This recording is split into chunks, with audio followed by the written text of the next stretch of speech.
Recent గా మన union government RBI కి ఒక డిప్యూటీ గవర్నర్ ని అపాయింట్ చేయడం జరిగింది. ఆయన పేరే శిరీష్ చంద్ర ముర్ము. సో ఈయన టర్మ్ ఎప్పటి నుంచి స్టార్ట్ అవుతుంది మనకి అంటే October 9th 2025 నుంచి ఈయన టర్మ్ స్టార్ట్ అవుతుంది. ఈ శిరీష్ చంద్ర ముర్ము గారు ఎవరిని రీప్లేస్ చేస్తున్నారు అంటే రాజేశ్వరరావు గారిని రీప్లేస్ చేస్తున్నారు అనమాట. సో రాజేశ్వరరావు గారు ఎప్పుడు అపాయింట్ అయ్యారు ఆర్బీఐ కి డిప్యూటీ గవర్నర్ లాగా 2020లో అపాయింట్ అయ్యారు. ఈయన టర్మ్ కూడా 3 years ఉండాల్సింది, కానీ కంటిన్యూస్ గా ఈయనని 2 సంవత్సరాలు ఈయన టర్మ్ ని ఎక్స్టెండ్ చేశారనమాట. సో ఈయన 5 సంవత్సరాలు ఆర్బీఐ కి డిప్యూటీ గవర్నర్ లాగా పనిచేసి October 8th రోజు ఈయన టర్మ్ కంప్లీట్ అవబోతుంది. సో అందుకే యూనియన్ గవర్నమెంట్ శిరీష్ చంద్ర ముర్ము గారిని ఆర్బీఐ కి డిప్యూటీ గవర్నర్ లాగా అపాయింట్ చేసింది. ఈయన October 9th రోజు నుంచి ఈయన టర్మ్ స్టార్ట్ అవుతుంది అండ్ ఈయన 3 years వరకు ఆ పొజిషన్ లో కంటిన్యూ అవుతారు. సో ఇంతకు ముందు శిరీష్ చంద్ర ముర్ము గారు ఏం చేసేవారు అంటే ఈయన ఆర్బీఐ లోనే ఎగ్జిక్యూటివ్ డైరెక్టర్ గా వర్క్ చేసేవాళ్ళు అనమాట. సో మనకి ఆర్బీఐ లో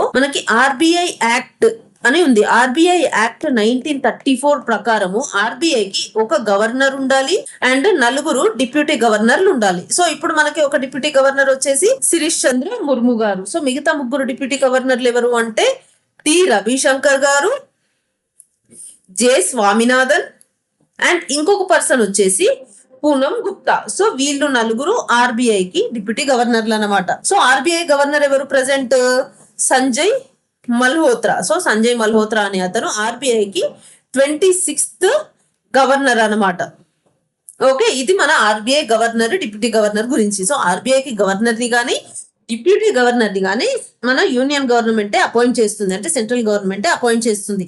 సో ఈ 4 డిప్యూటీ గవర్నర్లలో 2 deputy governors compulsory same rank లో అయి ఉండాలన్నమాట.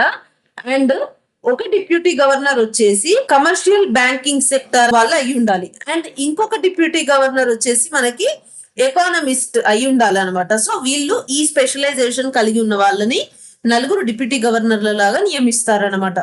అండ్ ఆర్బీఐ డిప్యూటీ గవర్నర్ యొక్క ఏజ్ లిమిట్ వచ్చేసి 60 years.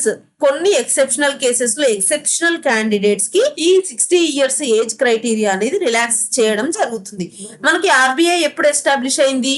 ఆర్బీఐ మనకి April 1st 1935 రోజు ఎస్టాబ్లిష్ అవ్వడం జరిగింది. ఎవరి రికమెండేషన్స్ మీద ఈ ఆర్బీఐని ఎస్టాబ్లిష్ చేశారు అంటే హిల్టన్ యంగ్ కమిషన్ యొక్క రికమెండేషన్స్ ప్రకారం మనకి ఆర్బీఐ ని ఎస్టాబ్లిష్ చేయడం జరిగింది. సో 1935-1937 వరకు ఆర్బీఐ యొక్క హెడ్ క్వార్టర్స్ కోల్కతాలో ఉన్నాయి. సో 1937 తర్వాత కోల్కతా నుంచి ముంబైకి ఆర్బీఐ యొక్క హెడ్ క్వార్టర్స్ షిఫ్ట్ చేయడం జరిగింది. సో ఇది మన RBI governors, RBI deputy governor గురించిన ఇన్ఫర్మేషన్.